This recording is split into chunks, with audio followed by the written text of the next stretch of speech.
movie stars, her films watched by millions. Let's start from the beginning again, Jeff. Tell me everything you saw.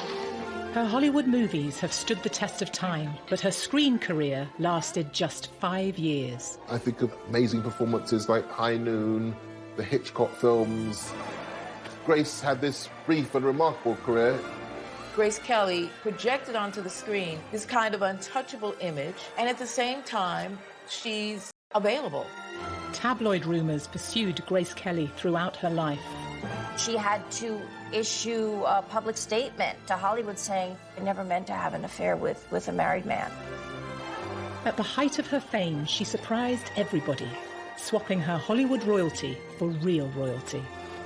Now, by civil authority and by the church, Prince Rainier and his film star bride have been pronounced man and wife. When the wedding did come, it really was an unparalleled event in terms of glamour and significance. Her star quality transformed the fortunes of Monaco, the tiny principality on the French Riviera. A picture queen greets her new subjects and is greeted by them in turn. But was Princess Grace the one role she didn't enjoy playing?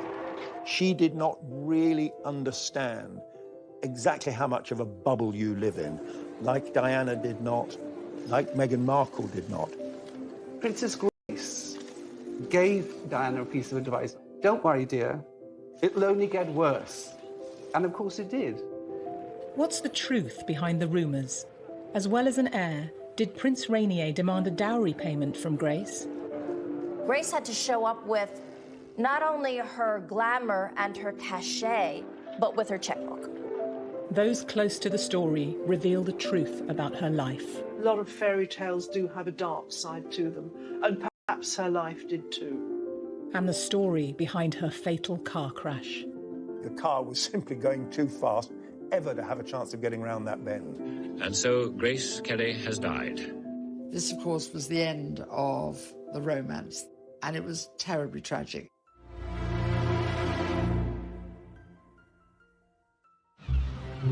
In 1956, the tiny Principality of Monaco was to have a new princess, and the world's media went wild. When news broke that Grace Kelly was to marry this European prince to become a bona fide princess, I think Hollywood was enchanted. It was one of the first truly global media events. The bride drives with her father through the streets on her way to the Cathedral of St. Nicholas. An estimated 30 million people tuned in to watch them. Some of this wedding footage is newly unearthed. It's thought it's not been seen for years. It turns out to be one of the royal spectaculars of the mid-20th century. 600 people in the Monaco Cathedral, a lot of Hollywood greats there, Ava Gardner, Cary Grant, David Niven, Aristophanes Onassis is there. Hollywood just loved it. It was notable that MGM made Grace Kelly a present of the wedding dress. It was designed by a Hollywood designer, Helen Rose, with a huge amount of work and a huge amount of fabric.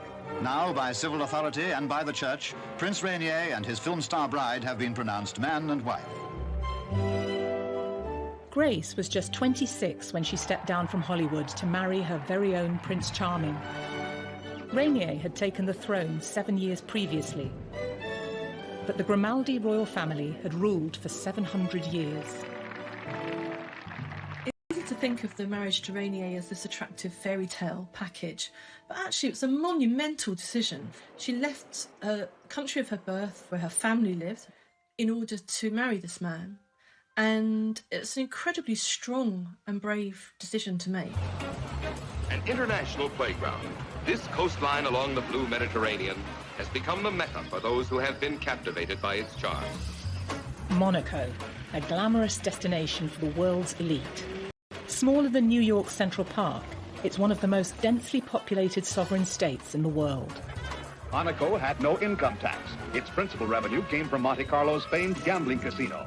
The income more than covered the tiny country's needs. It nestles between the Mediterranean and France.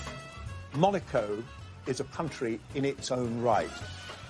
It's defended by the French government militarily, but for that to continue, there had to be an heir.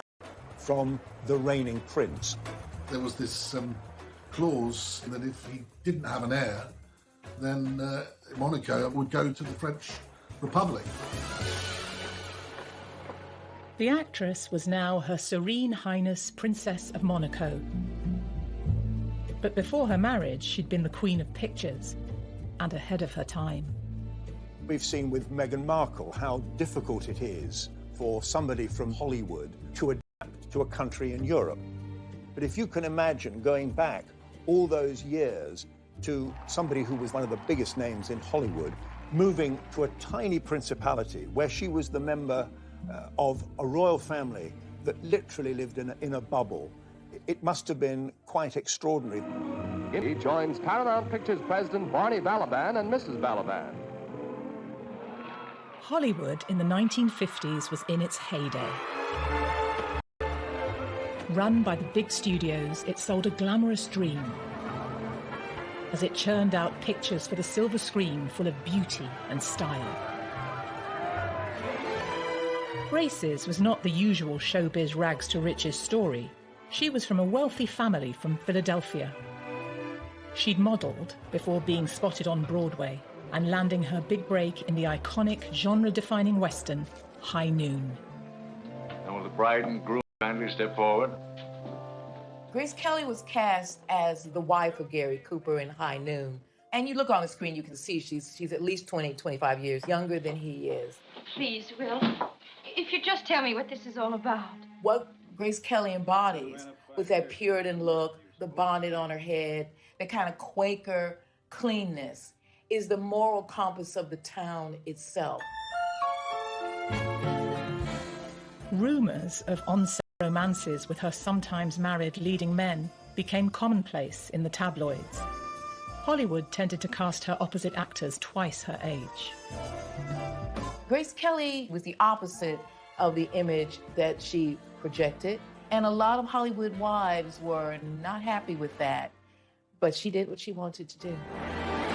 In the 50s, women had to be pure and untarnished. Grace was a bit of a rebel, but took her craft seriously. Director Alfred Hitchcock would cement her in the public's consciousness forever as the cool, icy blonde. He liked the fact that Grace Kelly projected onto the screen this kind of untouchable image, and at the same time, she's available. Alfred Hitchcock would say, with a brunette and a redhead, you kind of expected explosions, you expected something to happen, but not with an icy blonde. They embodied suspense, which is what Hitchcock was all about. So Grace Kelly was his ideal. Hello. Hitchcock tested this theory in their first film together, the tightly wound thriller, Dial M for Murder. Hello. Grace gives an electrifying performance as an unfaithful wife who is stalked by a crook hired by her cuckolded husband. Hitchcock loved necks, and the rope around the neck was the ultimate thing, the strangulation. So in this scene, the guy throws her backwards in her negligee over the desk, strangling her on top of her. Basically, he's raping her, without doing it, to kill him. That's Hitchcock in a nutshell, and Grace knew exactly what he was doing. This is Hitchcock's most blatant statement about her as his muse. Despite her icy image and strict Catholic upbringing, the actress could happily banter away with the director. He used to try and shock her by telling bawdy jokes, and he loved how she responded. Famously, he said, "Do I shock you, Miss Kelly?" She said, "Oh no, I went to a girls' convent school, Mr. Hitchcock. I heard all those things by the time I was 13. Grace was always seen as this perfect 1950s lady. But deep down, she was a very independent and driven person. And, she wasn't afraid of having a sex life. She wasn't afraid of having affairs. She wasn't afraid of following her heart. Grace followed her heart during filming on Dial M for Murder and had an affair with her on-screen husband, Ray Milland. It put her fledgling career in jeopardy. She really messed up when she had an affair with him. She had to issue public statement to Hollywood saying, I never meant to have an affair with a married man. Growing up, Grace was said to have had a difficult relationship with her family. She defied her father to become an actress. He didn't see her as having any of the star quality that everybody else could see. Grace Kelly always had to prove something to her father. She was the third child of four. So it wasn't that Grace wasn't loved, but she maybe wasn't noticed. Intelligent and from a wealthy family, her background certainly drove her on to succeed. If her hard work with Hitchcock had boosted her career, her next film, the modest romance Country Girl, would be the making of it. Oh, no, not me, thank you. I'm just a girl from the country. The theater and the people in it have always been a complete mystery to me. In minimal makeup and unfashionable clothes, Grace was cast against her icy blonde type as the wife of an alcoholic singer played by Bing Crosby. When did you get these, Frank? Last night after you fell asleep. No more, Frank. It was rumoured they carried the relationship off-screen too. When we get to Boston, I'll get you some sleeping pills. Even in The Country Girl, playing in those incredibly dowdy clothes, Grace made it look good and classy. Whether you like it or not, Frank's weak. He's a leaner. And I happen to be the one he leans on. Hollywood loves to reward actors and actresses who gain weight or lose weight for pictures or who look very dowdy and very much against their elegant image. Just 25 and one of the youngest ever Oscar winners when she lifted the coveted trophy. The Oscar was presented by rumoured former flame William Holden. I can only say thank you with all my heart to all who made this possible for me. Thank you. After just 4 years in film, she was the toast of Hollywood. The success of The Country Girl was a pivotal moment that not only changed her professional life, but personal life too. It was through the film she met Prince Rainier of Monaco. It's a strange series of coincidences that brings Grace and Rainier together. She was asked to go to the Cannes Film Festival to promote The Country Girl, and then Parry Match wanted to do a photo shoot, so they were thinking, how can we have an interesting photo shoot? How about Hollywood royalty with actual royalty? The magazine arranged for a PR shoot with Rainier at his palace in the Principality.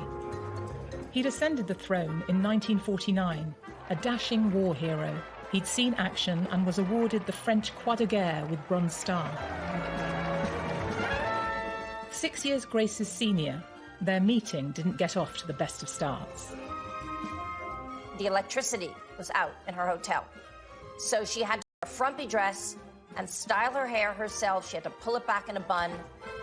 She also didn't have a hat. She didn't know she was supposed to wear a hat, so she borrowed a friend's really hideous floral headdress. He was about an hour late, which she was quite frustrated by.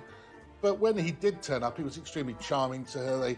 He showed her around the Disney World-like palace that is Monte Carlo, and they did hit it off. He was educated at a number of British boarding schools, so he did have that kind of cosmopolitan and, of course, English-speaking background that again may have helped. She sent a thank you note to Rainier, and they began corresponding. She would make 11 films in 5 years and found Hollywood ruthless. After numerous unhappy romances and an Oscar win, was she looking for an out and a new life? You know, there he was, handsome, eligible bachelor, living in the palace in the south of France, in Monaco. I think she was in love with the idea of being in love. I think she fell in love through his letters, or she fell in like through his letters. I don't know if she ever really loved him. I think she chose her destiny. A year earlier, Grace's destiny had taken her to the south of France for Hitchcock's To Catch a Thief. During filming, she'd fallen in love with the area which would later shape her paper. I mean, it really qualifies as one of the most beautiful films ever made, I think. We have Grace Kelly playing the beautiful American heiress, Francie Stevens, who spies Cary Grant on the beach and decides that this is the man for her. The film is not regarded as one of Hitchcock's best, but it's well remembered for the sparkling interplay between Grant and Kelly. Her part in the film appeared to mirror her own life. You're here in Europe to buy a husband. The man I want doesn't have a price. Well, that eliminates me. Grace would indeed catch a husband on the French Riviera when she later married Rainier. It's strange to encapture her life in that we see in the car with Cary Grant, with the whole of the Mediterranean and below Monaco that spilled out in front of us. Oh, lovely day. Have you ever seen any place in the world more beautiful? Well, she doesn't know at this time, but she's pointing to the beautiful pink palace of Monaco, where she would become the princess. At 26, Grace had it all. She was a style icon, rich, beautiful, an Oscar winner, and had dated some of the most handsome leading men in film. The whole of Hollywood was stunned when she left, really. She arrived like a meteorite. She was a shining star. 6 years, she was gone. She turned her back on Hollywood when she landed the biggest role of her life, as Princess Grace of Monaco. But was it a part she would later regret playing? Where you see her as a bride in the famous outfit, I think she does look like a bit of a caged bird trapped behind the veil.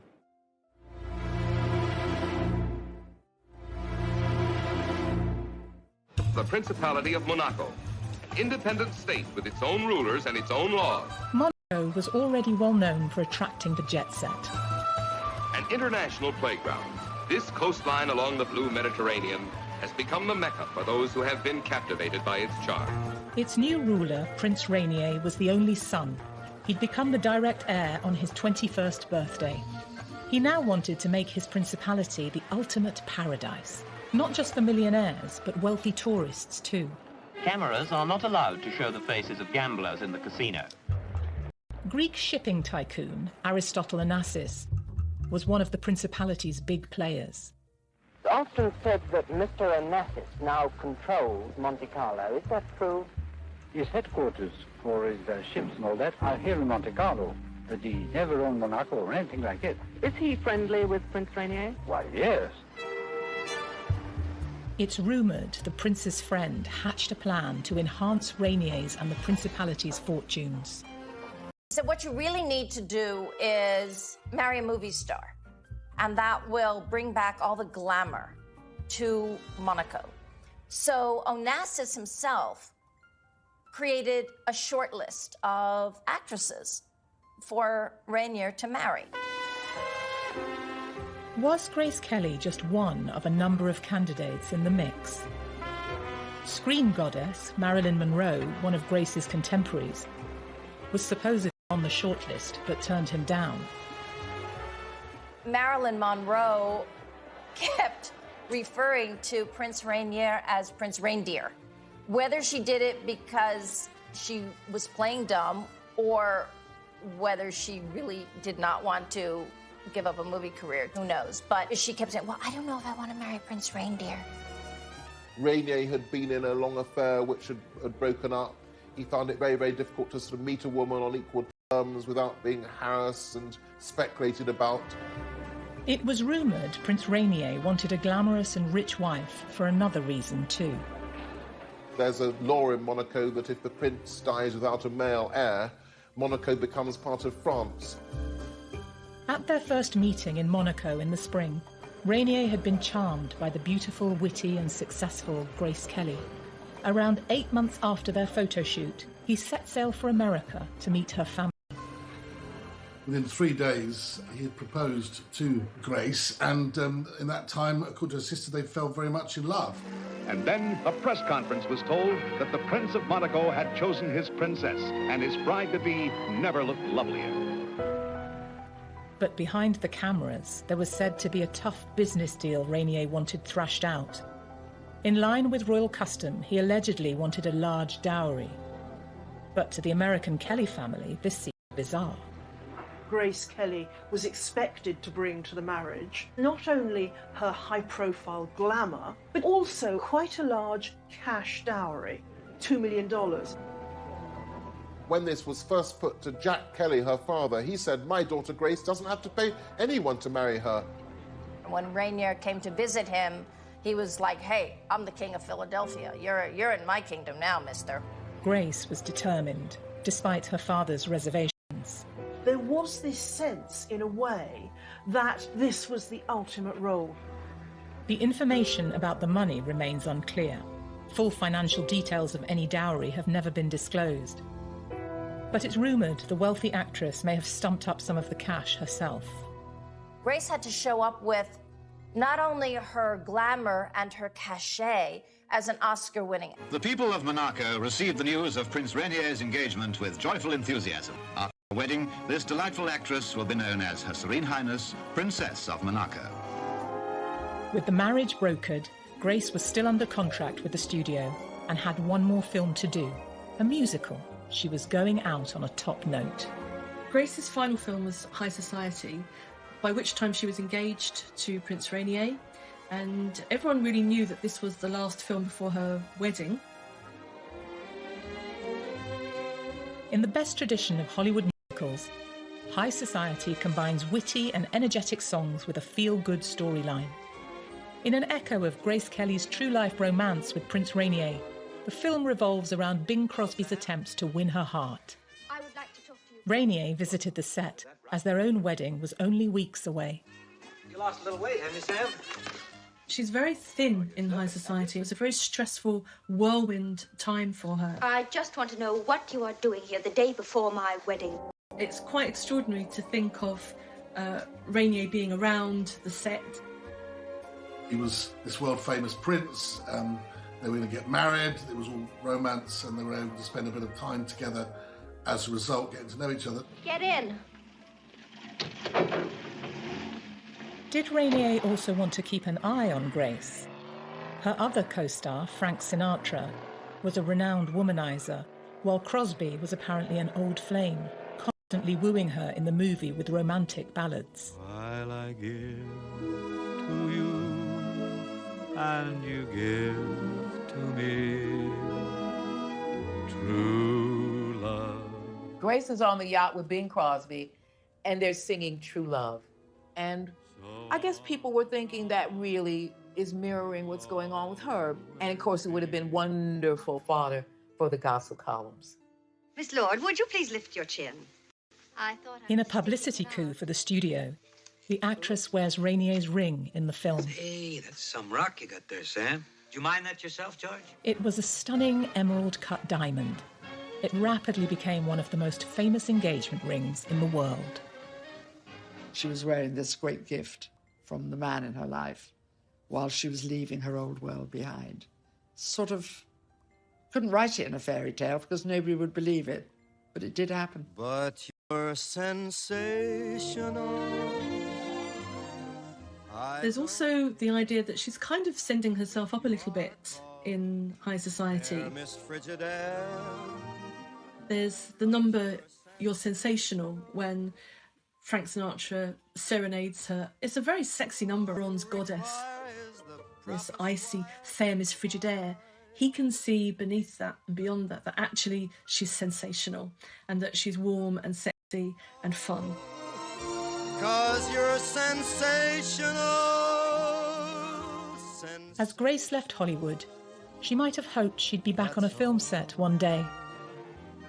But this was before Women's Lib, and now her career was out of her hands and in her fiancé's.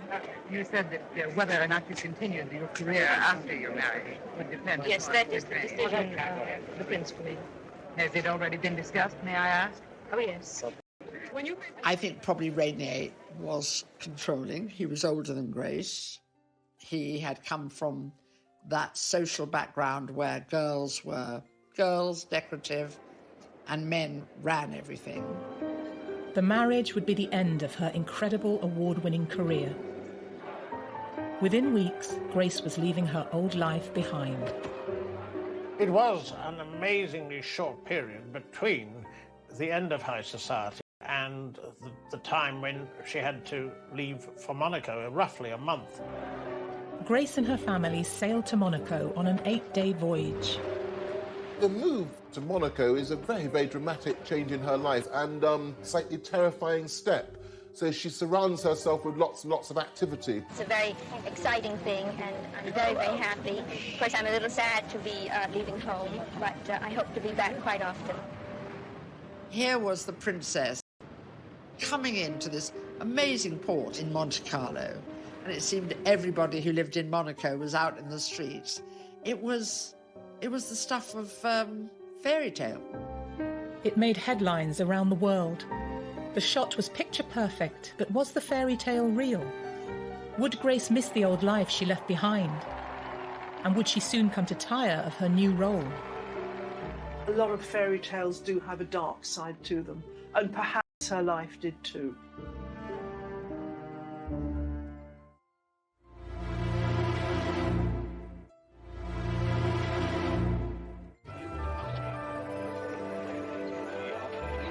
In little more than 5 years, Grace Kelly had grown from obscurity on the New York stage to being a world-famous Oscar-winning movie star.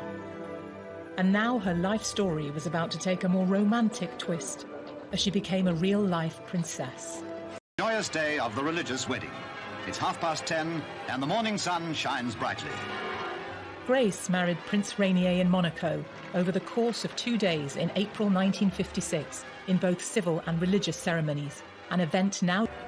All eyes are on her, an entrancing picture in her magnificent gown as she takes her place before the high altar.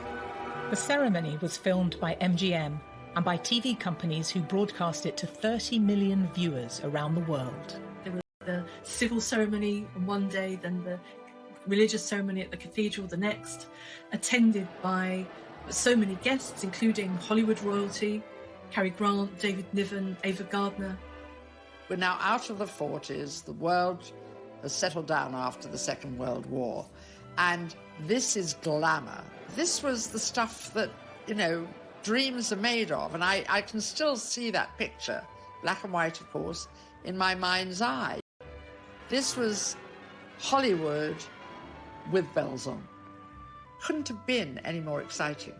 When the wedding did come, it really was an unparalleled event in terms of glamour and significance, newsworthiness.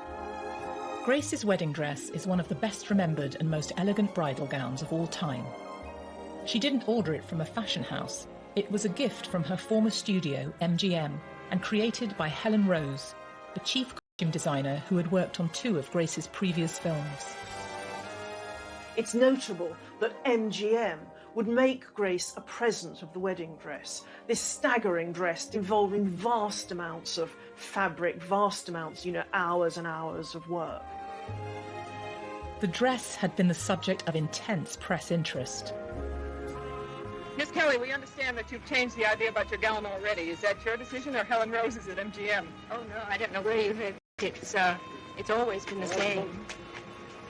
And it's still the original dress that you planned. I understand it took 3 dozen seamstresses 3 weeks with an estimated cost back then of $7,200. Can you imagine how much it would cost today? It was the beginning of the iconic wedding dress that people dreamed about. Now, by civil authority and by the church, Prince Rainier and his film star bride have been pronounced man and wife.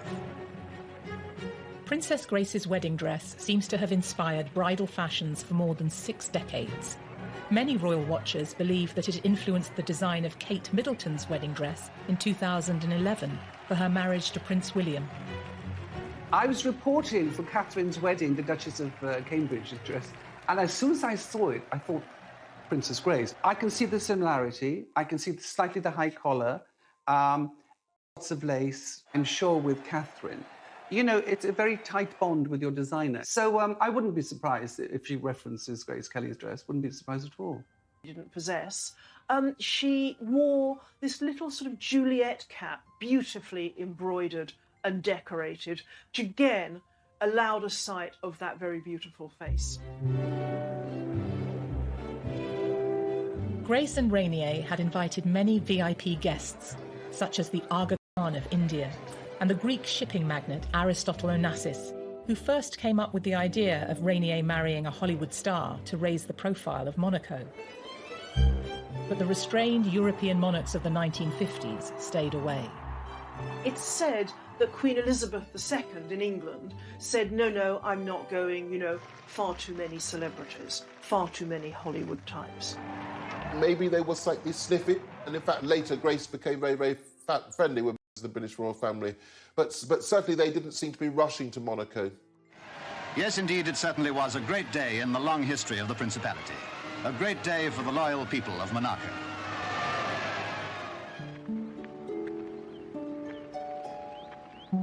Prince Rainier and Princess Grace's first child, Caroline, was born on the 23rd of January 1957, prompting Monegasques to ring church bells. The couple went on to have 2 more children, Albert and Stephanie. Caroline, their eldest child, was born 9 months, 4 days after their wedding.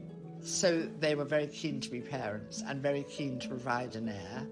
And so from really before they'd even celebrated a year together, they were already mother and father to somebody.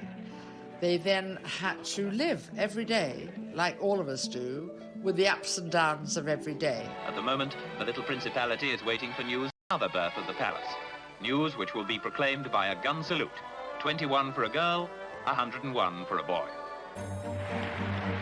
Grace had been an ambitious film star, but as a commoner who married into a royal family, she found herself working hard to fit into her new role, even hiring a private French tutor. She would have had to learn the accent. She would have had to have learned the ways people speak, how they eat, what they did on Sundays, because it's a very conservative Catholic country. She would have been called Her Serene Highness, and she would have had to be serene. So all of that must have taken a toll on her. Whatever the stresses of her new royal life, Princess Grace continued to be a role model for generations to come. She became a style icon perhaps because her own personal style, her figure, those very beautifully cut suits, the dresses with the narrow waist and the huge flaring skirt. When I was growing up in the 60s, there were 2 paper dolls. These were the ideals. You were meant to be a mom, that was your duty, but you never were supposed to gain weight. You were supposed to make it all look flawless and beautiful. And that's what we were meant to grow up to be. Perhaps the most enduring fashion statement associated with Princess Grace is the Hermès bag that was named in her honour. When you saw Grace Kelly travelling, apart from the luggage, she always had with her an Hermès handbag. Some would say to hide perhaps her pregnancy from the public, but it was always there, and it's quite a significant look. It became so popular that Hermès turned around and called it the Kelly bag, which today it costs a fortune. She liked dark brown and navy and crocodile, which is a little controversial. On their engagement, Grace and Rainier had announced that she would stop making films after the wedding. But rumours circulated of tensions in the marriage, that Rainier banned Grace's films from being shown in Monaco and tried to buy up all the copies. As with so much about Grace and Rainier, there's rumours that Rainier banned the films, but I'm not sure that that's convincingly the case, because the films were out there. I mean, she made some of the greatest films in movie history. It's like it's great in a story that somebody's made up third hand. The idea that he's going to ban Mogambo or To Catch a Thief or whatever is sort of ridiculous. It seems that she hadn't quite realised how completely she would have to give up her career. Because it wasn't that long into the marriage that Alfred Hitchcock came calling with a very, very spectacular role. In 1962, Alfred Hitchcock offered Grace the chance to make a 4th film together. The title character, Marnie, would have been her greatest acting challenge yet. But when news broke of her casting, it caused an outcry. The Monegasques didn't want their beloved princess in a Hollywood film. They certainly wouldn't have, I suspect, if they'd known that there was a rape scene in the film. Despite the controversial script, Rainier was apparently relaxed about his wife taking part. But Grace was forced to withdraw after suffering a miscarriage, the second since the birth of their son Albert in 1958. She wrote to her friend saying that it was a catastrophe and she was very, very shaken. She also then wrote to Hitch and said, "I'm terribly sorry, I can't do the film." He said, "It's only a movie, I entirely understand why." Alfred Hitchcock eventually cast Tippi Hedren in Grace's role. The devout Monegasques might have found the trauma Sean Connery rapes Tippi Hedren in this film. It's in a marriage, and in those days, that rape didn't exist legally in marriage. But that's what happens. Of course, we can't see it, but it's implied.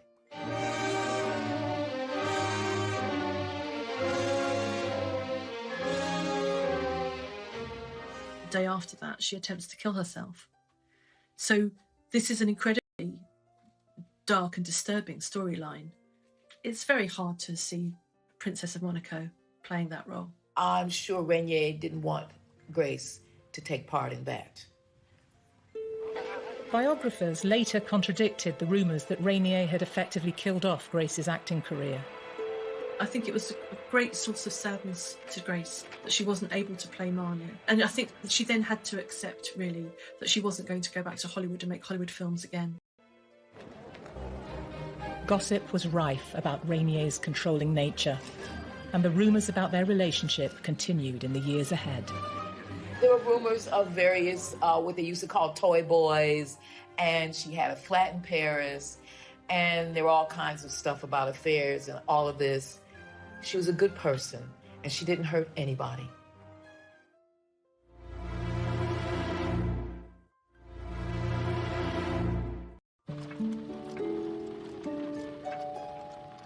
After turning down the role of Marnie in Alfred Hitchcock's 1962 film, Princess Grace never again returned to screen acting. She balanced her time as the wife of Prince Rainier, the mother of 3 children, and her various state duties.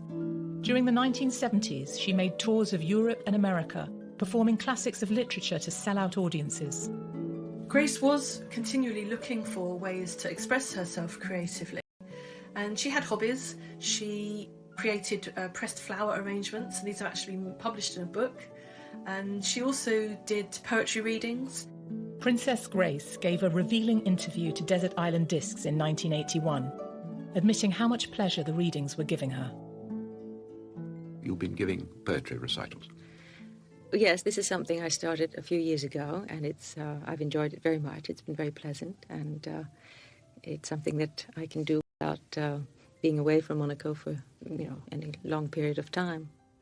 People still realised that she had an innate talent and ability, and that they really wanted to still see her. And she was a great supporter of the arts, of ballet and the performing arts, in her role as a princess. In 1977, Grace's love of ballet gave her the opportunity to make a renowned Russian ballet school. The film you're going to see is about the children of Theatre Street in Leningrad. Grace had wanted to be a dancer in her teens, and ballet was still very close to her heart. This touching film was among the nominees for Best Documentary Feature at the 1978 Oscars. This is where all that effortless grace began. Only years of study and practice can make the ballet movements look unstudied and natural, and perfectly confident. Grace brought real prestige to the film, and is said to have donated her fee and a portion of the takings to support an Academy of Dance in Monaco, which still bears her name. Grace understood that she was privileged. She got that. And so she tried to use her privilege as best she could in helping children in particular, in being a patron of the arts. And I think in that she was a good person. She was never able to satisfy herself on the scale or anything remotely like the scale that she was used to in Hollywood. Grace's creative pursuits were often framed in the press as her desperate attempts to escape from a controlling husband. I think there's no question that there were undoubtedly ups and downs because she was trapped in a gilded cage by the very nature of the job. You could think of it as a gilded cage. I don't think her life was like that at all. And I think she was actually a very hard-working and professional person all her life. There were reports that Rainier and Grace endured a loveless marriage, and rumours that both were having affairs, which had been repeated in numerous books and tabloid articles. It's a shame in a way that if you're a famous and beautiful person, anytime you're photographed with somebody, it's assumed that you're being intimate with them. They're often just friendships. There were rumors of various, what they used to call toy boys, and she had a flat in in Paris, and there were all kinds of stuff about affairs and all of this. She was a good person, and she didn't hurt anybody. In her lifetime, Princess Grace was aware of all these unproven stories and felt powerless to stop them. She understood that public figures are subject to press speculation, but sometimes she pointed out the excesses of tabloid invention, as in this frank interview from 1982.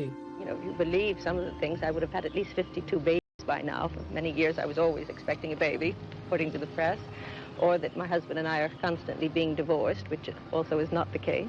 To put words in our mouths that are not true, or to quote us on things that we have never said, then I resent that. And unfortunately, there's very... It's thought that in the contract Grace signed with Rainier in 1956, she agreed that if their marriage should ever end, it would result in her losing access to their children. Divorce was an impossibility, because if she had divorced, the children would stay with her husband, that she wouldn't even necessarily have access to them, because they would be regarded as part of the Monaco's royal establishment. After a lifetime of facing down colourful tabloid stories, Princess Grace was a veteran of handling the press. In 1981, she read poetry at a gala event in London, in front of Prince Charles and Lady Diana Spencer. The charity concert at £50 ticket was in aid of the Royal Opera House, and one of the performers was Princess Grace of Monaco. She, of course, is very experienced at this sort of occasion. She also knows how to give a helping hand to a newcomer. This was Diana's first public event since her engagement, before the intimidating glare of paparazzi cameras. David Emanuel designed the dress she wore that night. I think it was possibly at that stage a bit too much for Diana, and Princess Grace gave Diana a piece of advice, and apparently, I quote, "Don't worry, dear, it'll only get worse." And of course it did. I think that Grace was a very maternal person. Her eldest daughter, Caroline, was close in age to Diana herself. Grace is still an actor, so she would have known intuition and instinctively what Diana needed to hear. Because Diana made some comment about the attention. It's really quite a moving set of footage to see this woman who knows exactly what's ahead of Diana, to meet her at this stage when Diana really has no idea what's ahead of her. She made the news, and when she didn't make the news, in her mind, the news was made up about her. She did not really understand exactly how much of a bubble you live in, like Diana did not, like Meghan Markle did not. Away from the rumours about her unhappy marriage, Princess Grace was also said to have faced health issues during her later years, especially migraines, possibly connected to her lifelong issue of poor eyesight. She also had a minor car crash. She had been involved in an accident driving a black London taxicab, which was owned by the royal family in Monaco. It wasn't a major accident. She hit another car. But that led to the theory that she was never comfortable behind the wheel of a car. Later, tabloids like the National Enquirer would go much further. In its famously salacious style, the paper claimed that before her death, Grace was trapped in a nightmare world of tranquilizers, depression and loneliness. But also have been a sign of other health issues. She was in her early 50s, perhaps the time of the menopause. There were stories that she was lonely. There were stories that she was depressed. I think trying to keep 3 kids in order and trying to make sure they're happy and they're not doing things they shouldn't do, it's going to be hard. Perhaps the most surprising story of all was that Grace allegedly joined a cult, the Order of the Solar Temple, which had branches all over Europe and Canada. They filmed their rituals in grainy, poor-quality videos. Filmmaker David Cohen dug deep into the story of Grace's involvement. Grace Kelly had gotten mixed up with an order that was into all kinds of criminality under the disguise of spiritual wisdom. When we first got this story, allegation, we were, of course, skeptical. In exchange for the promise of enlightenment, devotees were expected to hand over substantial membership fees. The cult was run by Luc Jouret, a doctor, and Joseph Dimambro, a businessman convicted of fraud. In their hands, the order had become a front for money laundering and arms dealing. We traced the abbey where Grace was inducted into the order in a ceremony which was semi-sexual at least. The order made news in the 1990s when disturbing reports showed several of their temples destroyed by fire and 74 devotees dead, including the order's leaders, Jouret and Dimambro. As theories shift between murder and suicide, police can confirm they're investigating an international money laundering operation by certain cult members. The story of Grace and the cult was broadcast in 1997. A spokesman for the furious Prince Rainier described it as a cheap shot at someone who couldn't answer back. One of the things that I learnt in many, many years as a reporter, particularly covering the royal family, is that when journalists get together in large numbers, any number of bizarre stories can come out. Was Princess Grace part of some bizarre cult? Personally, I would regard stories like that as most likely nonsense, most likely fabrications, but who knows? On the 13th of September 1982, Princess Grace and her daughter Stephanie set off to Monaco from their hilltop home in France. Grace had vowed not to drive again after her previous crash, but she took the wheel and followed a route that one of her movie characters had driven more than 25 years earlier. In Alfred Hitchcock's rousing thriller To Catch a Thief, Kelly gave a thrilling performance while also giving Cary Grant a scare. Slow down. And let them catch us? In the film, they'll down the hairpin bends for real to ensure that Stephanie made it onto a train back to school in Paris. She'd had accidents before, maybe didn't drive that frequently. It's very sad that she seems to have been driving the day of the terrible accident. So they go over the hill and it's catastrophic. As Princess Grace and her daughter Stephanie were rushed to hospital, a rumour mill of wild conspiracy theories was already running up to full speed. The mafia was supposed to run Monaco, so they did something to the brakes as a message to Rainier. It couldn't just be as simple as driver error, that there had to be some kind of meaning in it.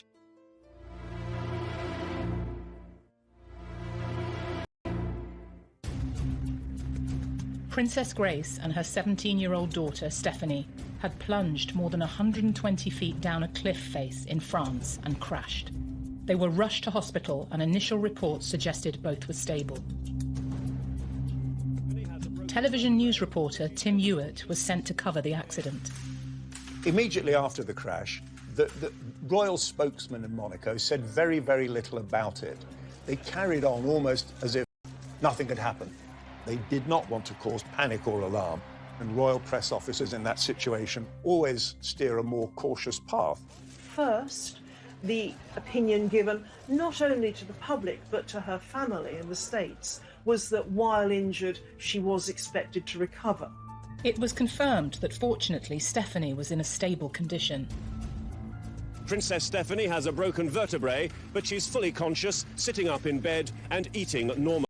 If you look at the pictures of that car after the crash, it really is actually quite extraordinary that Stephanie survived. Locals waited desperately outside the palace for news about Grace. The day after the accident, the announcement came. Princess Grace of Monaco had died, aged 52. The palace spokeswoman in Monte Carlo said that when the princess died, her husband, Prince Rainier, and her 3 children were at her bedside. Well, Monaco was in a state of shock, a total state of shock. She was a hugely popular figure. This nation went into a complete state of mourning. She was beloved. Nobody could believe it was over. Her death has stunned the Principality. Business is closed out of respect. Everywhere flags flew at half-mast. Even the famous casino locked its doors until tomorrow. Princess Grace's funeral was broadcast around 100 million people. It captured the grief as hundreds in Monaco mourned the loss of Princess Grace. The Principality of Monaco has been in mourning since Princess Grace died on Tuesday, and today only the people who live here were allowed onto the streets around the royal palace to watch her funeral procession go by. It was a morning of intense emotion. The princess was an enormously popular figure. Her death come as a painful blow. Just as her wedding had been beamed round the world, of course, her funeral, those years later, was beamed round the world. This, of course, was the end of the romance, the end of the Cinderella effect, and it was terribly tragic. Whatever mystery may surround the death of Princess Grace is for the moment overshadowed by grief. Doing the job that I was doing, and I did for many, many years, you're frequently exposed to extremes of emotion, people in distress. I think that trip to Monaco was one of the more intense that I did, because there was genuinely there a quite extraordinary sense of grief. Many, many places that I went to and events that I reported on, I've forgotten, but not this one. Over 400 people attended the funeral at the same cathedral where she was married 26 years earlier. For Rainier, Grace had been absolutely the centre of both his private and his public life. So whatever difficulties there may have been in the marriage, I think it was a strong union. So I think he was pretty much, certainly at the time of her death, a broken man. The news reports from the day captured the family's heartbreak. As Rainier walked alongside his daughter Caroline and son Albert, they were caught in the full media glare, unable to hide their anguish. You only have to see the pictures to see how distressed the members of the family were. Prince Rainier was distraught.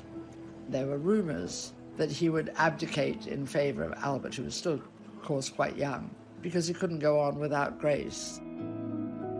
Princess Grace's global impact was clear to see. Family, royalty, celebrities, and people the world over were united in the loss. A number of her old friends from Hollywood came. Cary Grant, James Stewart gave the eulogy, saying that she was the nicest person he'd ever known. Grace's life of Hollywood stardom, royalty, and tragedy continued to play out even after her death. And apparently it was Princess Diana herself who was very insistent with the Buckingham Palace establishment that she should be allowed to go. Diana herself was to die in a car crash 15 years after Princess Grace. Of course, one of the most tragic elements of the funeral is that Stephanie was still in hospital, not able to attend her own mother's funeral.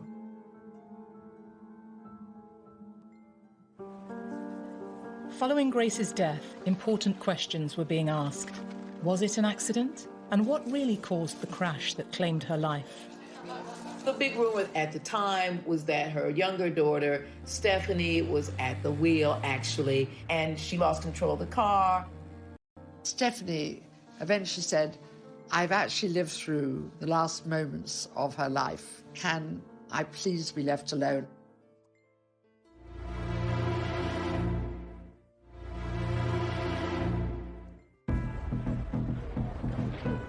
Following the death of Princess Grace, Monaco was in mourning. But immediately, questions were being asked about what caused the accident that claimed her life, and speculation spiraled. When someone that famous dies young and that suddenly, there's almost a feeling, as with the death of Princess Diana or of James Dean, both also car crashes, that it couldn't just be as simple as driver error. Oh, there were all sorts of rumors, like, the mafia was supposed to run Monaco, so they did something to the brakes. And then the kind of cult she was supposed to have been a part of, and she was going to blow the whistle on them, and so they took care of her, stuff like that. The palace insisted brake failure had caused the crash, but questions were asked as to why Grace was driving at all. Rainier did not want Grace to drive, not just then, but for a long time before that, because she had terrible eyesight and wouldn't wear her glasses, and because she'd been having these debilitating headaches, and because he knew she didn't like driving. Normally a chauffeur would have driven them, but on this occasion, because there was so much luggage to put in the car, covering the back seat, there was only room for 2 people in the car. The chauffeur offered to take them and to go back and get the clothing. But Princess Grace insisted that she should drive. There were rumours that Grace's daughter Stephanie was driving at the time of the accident. The big rumor that actually survived at the time was that her younger daughter, Stephanie, was at the wheel, actually, and she lost control of the car, but she was underage, and so they covered it up. The suggestion that Stephanie was driving came out very quickly after the crash, because when the car landed on its roof, the first people to get there to help saw Stephanie emerging from the driver's door of the car.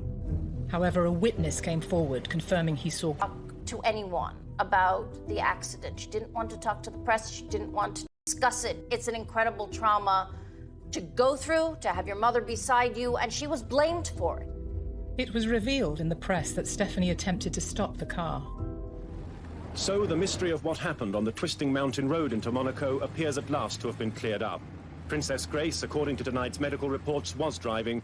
As the car careered out of control, her 17-year-old daughter Stephanie desperately tried to reach the steering wheel. There was nothing she could do, and the Rover plunged over a steep ravine.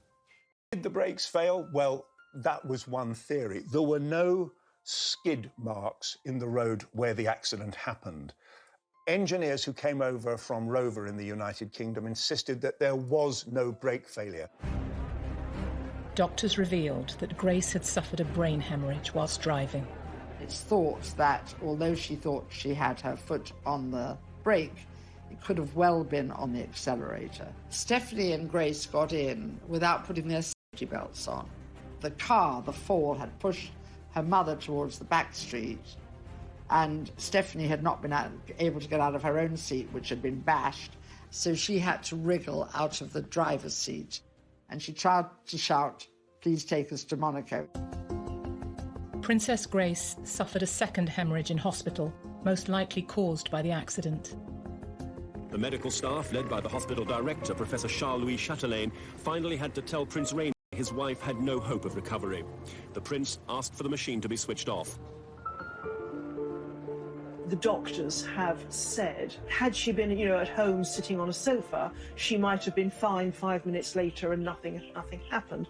Unfortunately, she was at the wheel of a car, and that car was on these very bendy roads on the side of these very, very steep cliffs. Stephanie eventually said, "I've actually lived through the last moments of her life, really. Can I please be left alone?" And Rainier himself said, "It's tragic enough on its own without repeating these terrible stories." After losing his beloved wife of 26 years, Prince Rainier never remarried. After the funeral, Rainier was really not to be seen, and he lived on over 20 years more as a widower. Prince Rainier died aged 81. He was buried next to his late wife in the Grimaldi royal family vault. Grace Kelly embraced her role as princess, but could never escape the goldfish bowl she existed in, fueled by her Hollywood fame. Her movie career, all Hollywood actresses. She's absolutely continued to be a legend. Her star power has never diminished. In a sense, an awful sense, her terrifying death actually just gave another element to her legend. She had an extraordinary life. She had the best of Hollywood. She had the best of royalty. And she actually contributed so much to the small country who will remember her forever. Her presence is felt everywhere, whether it's the Princess Grace Theatre or her patronage of the arts. And clearly, I think it's fair to say that her name will forever be associated with Monaco. Grace rarely gave interviews, but less than 3 months before her death, she spoke publicly. In the revealing conversation, she answered personal questions about her legacy. I would like to be remembered as trying to do my job well, of being understanding and kind. No, I'd like to be remembered as a decent human being. When we say that Princess Grace was the ultimate fairy tale heroine, perhaps we remember that fairy tales do have a darker side to them too. It does really seem as though she is someone for whom all the fairies aligned to give her all the gifts that, whether or not they gave her a perfectly happy life, gave her the kind of iconic status that lasts.